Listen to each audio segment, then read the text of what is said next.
Introduction. What are you doing, dear? I'm watering the plants. I forgot to water them yesterday, and so they are appearing dry. You should know that plants are also living beings like us, and they also require food and water for their survival. But how do the plants get them? They absorb nutrients and water from soil by various mechanisms. We will learn about such mechanisms in this module. Objectives. At the end of this lesson, you will be able to discuss transport of water in plants, discuss various means of transport like diffusion, facilitated diffusion, and active transport, compare different transport processes, explain plant-water relations, understand water potential, describe osmosis, plasmolysis, and imbibition process. Transport of water in plants. Introduction. All plants need to move molecules over very long distances. They also do not have a circulatory system in place.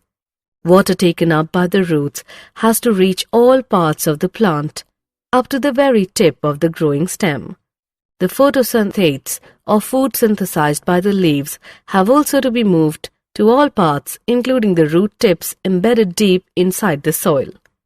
In a flowering plant, the substances that would need to be transported are water, mineral nutrients, organic nutrients, and plant growth regulators.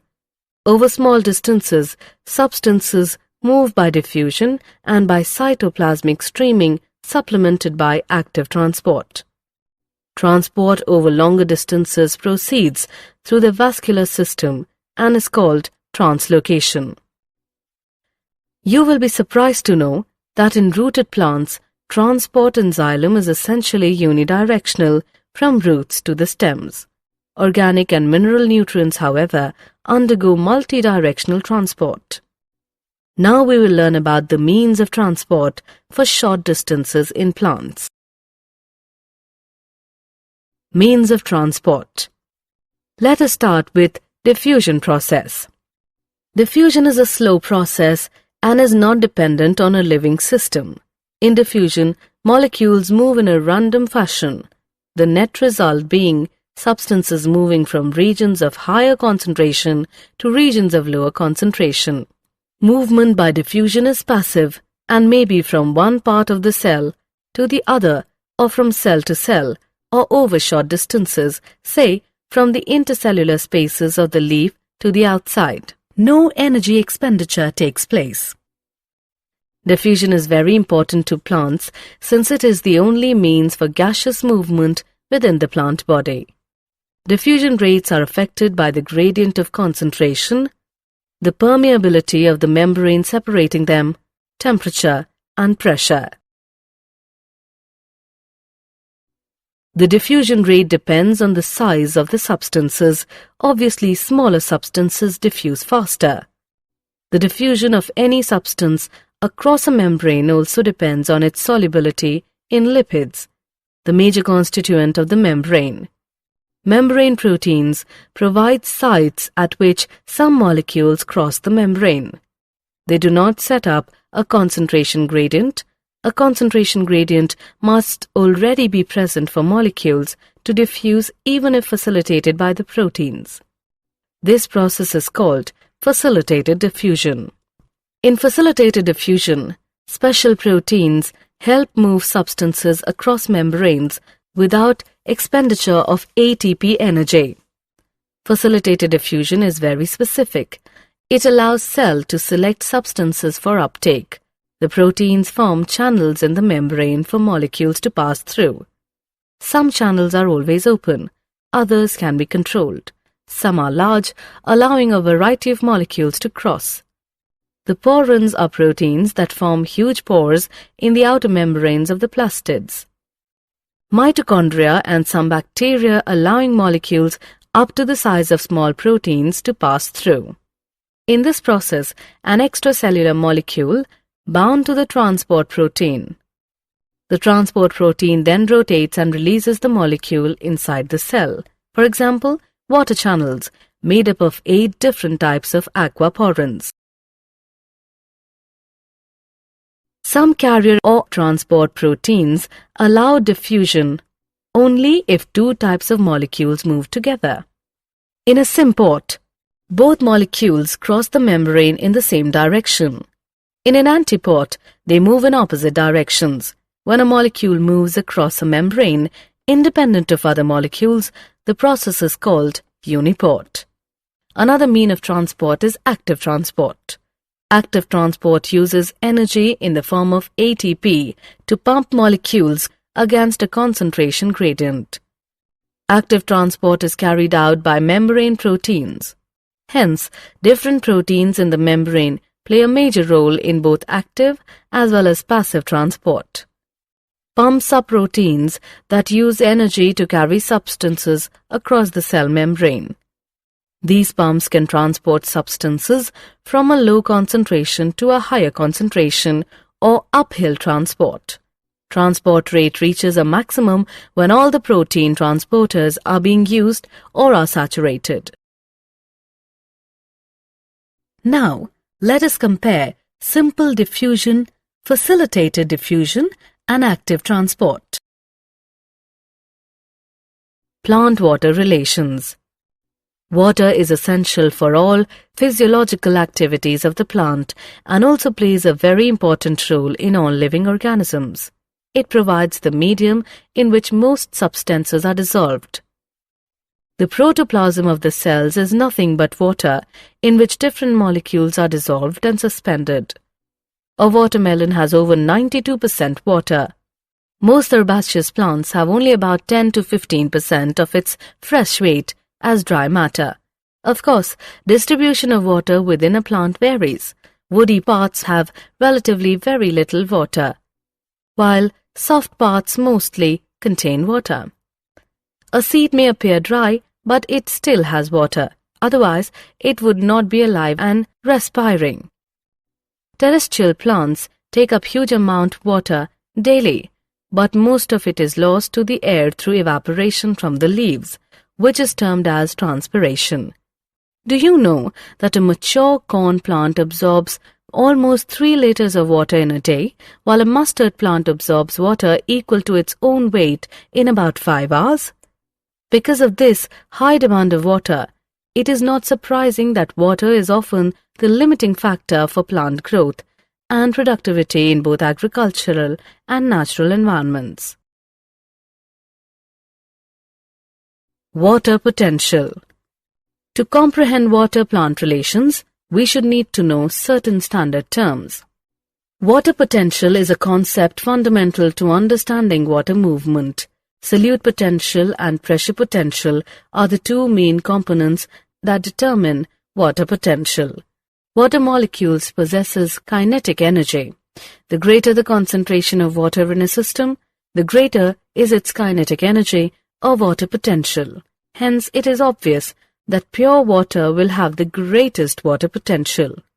If 2 systems containing water are in contact, random movement of water molecules will result in net movement of water molecules from the system with higher energy to the one with lower energy. Thus, water will move from the system containing water at higher water potential to the one having low water potential. This process of movement of substances down a gradient of free energy is called diffusion. Water potential is denoted by the Greek symbol xi and is expressed in pressure units such as pascals.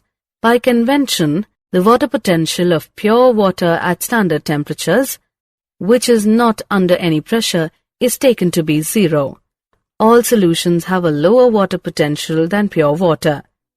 The magnitude of this lowering due to dissolution of a solute is called solute potential.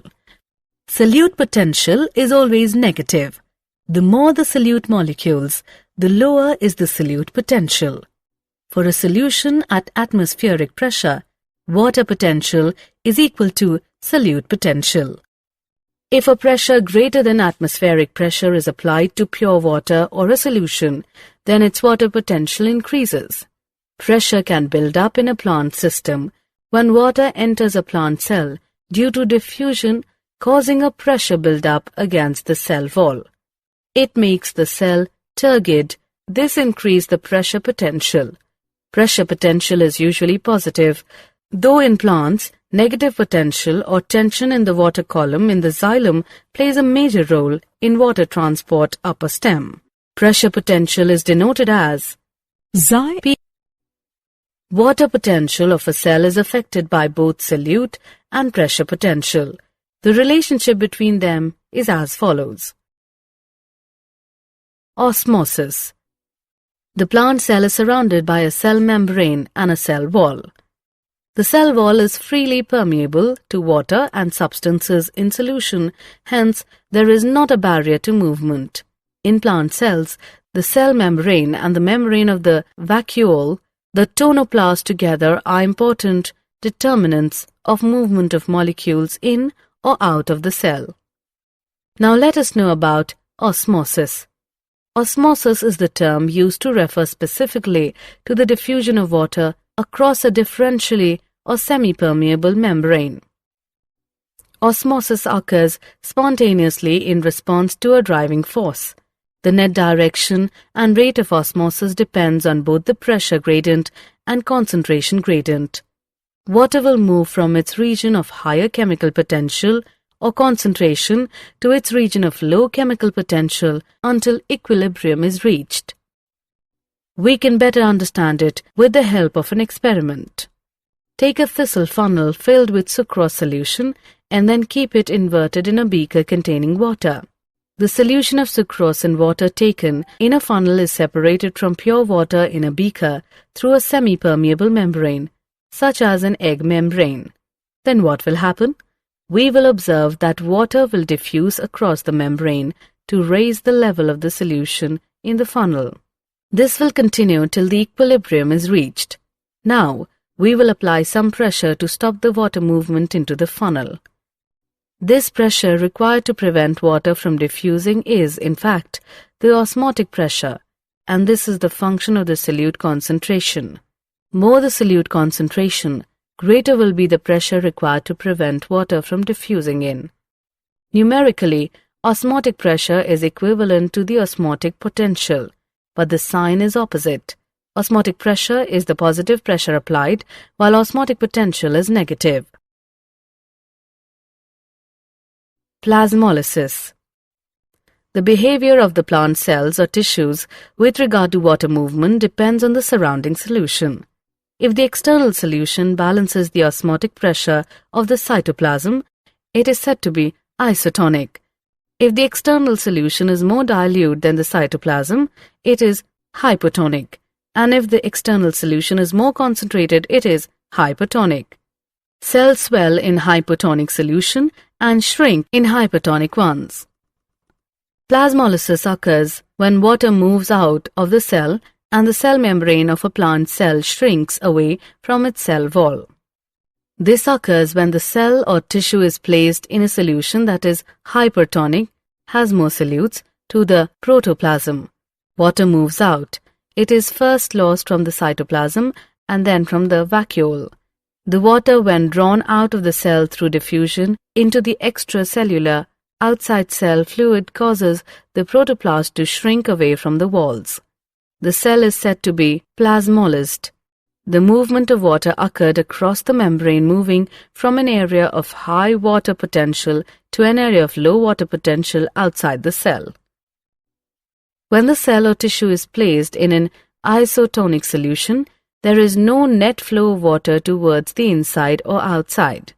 If the external solution balances the osmotic pressure of the cytoplasm, it is said to be isotonic.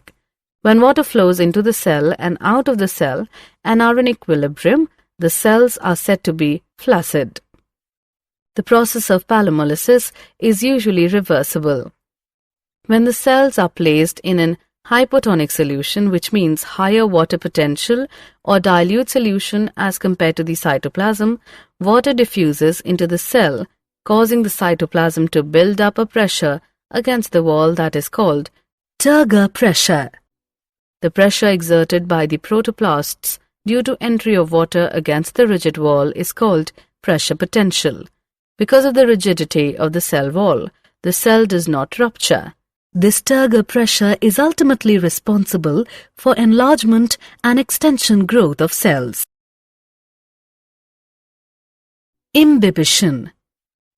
Imbibition is a special type of diffusion when water is absorbed by solids, colloids, causing them to enormously increase in volume. The classical examples of imbibition are absorption of water by seeds and dry wood. Imbibition is also diffusion since water movement is along a concentration gradient. The seeds and other such materials have almost no water, hence they absorb water easily. Water potential gradient between the absorbent and the liquid imbibed is essential for imbibition. Summary. Let us summarize what we have learned. Over small distances, substances move by diffusion and by cytoplasmic streaming supplemented by active transport. Transport over longer distances proceeds through the vascular system and is called translocation. In rooted plants, transport in xylem is essentially unidirectional from roots to the stems. Organic and mineral nutrients, however, undergo multidirectional transport. In diffusion, molecules move in a random fashion, the net result being substances moving from region of higher concentration to regions of lower concentration. In facilitated diffusion, special proteins help move substances across membranes without expenditure of ATP energy. Active transport uses energy to pump molecules against a concentration gradient. It is carried out by membrane proteins. Water potential is denoted by the Greek symbol xi and is expressed in pressure units such as pascals. Water potential of a cell is affected by both solute and pressure potential. The relationship between them is as follows. The diffusion of water across a semi-permeable membrane is known as osmosis. The net direction and rate of osmosis depends on both the pressure gradient and concentration gradient. If the external solution balances the osmotic pressure of the cytoplasm, it is said to be isotonic. If the external solution is more dilute than the cytoplasm, it is hypotonic. And if the external solution is more concentrated, it is hypertonic. Cells swell in hypotonic solutions and shrink in hypertonic ones. Plasmolysis occurs when water moves out of the cell and the cell membrane of a plant cell shrinks away from its cell wall. Imbibition is a special type of diffusion when water is absorbed by solids, colloids, causing them to enormously increase in volume.